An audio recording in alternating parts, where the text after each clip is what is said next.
Lofty goal to move people out of street encampments and into individual shelter is currently on pause because those beds are full.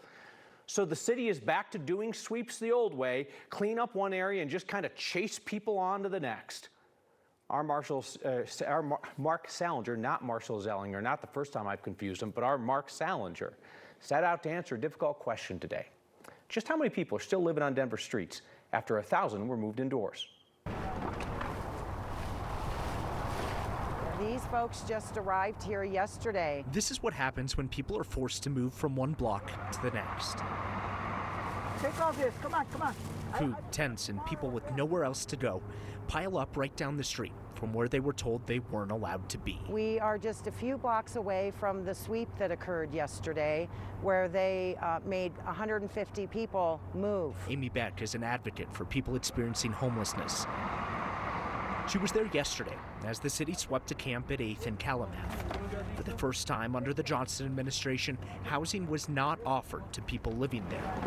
Today, many of them set up camp nearby. And even Mayor Johnston has said himself that there is no point in moving people just around the corner or a couple of blocks away. Amy is right. You know, the reason why the previous challenges have not been solved is because we cannot move people off of one block if they have no place to go. They end up just on the next block. Mayor Mike Johnston told us in July he didn't want to follow his predecessor's plan of sweeping people from one corner to another. But now that his administration has moved more than 1,400 people indoors, they're out of space. He knows what happens next. When you are not offering those folks someplace to go in the form of housing, all they can do is take their stuff and move to the next block. The city has decommissioned 11 encampments in September, offering shelter to 930 people living there. At 8th and Logan, the spot where a camp used to be is now a parking lot. At 20th and Champa, rocks now cover the sidewalks people used to sleep on. And at 22nd and Stout, there's nothing really going on anymore. It's good that we were able to move 1,000 people off of the streets. Here, I got another box. Wait up. But back here off Calumet Street, this new camp shows what happens when people are told to leave with nowhere else to go. There are so many more people on the streets.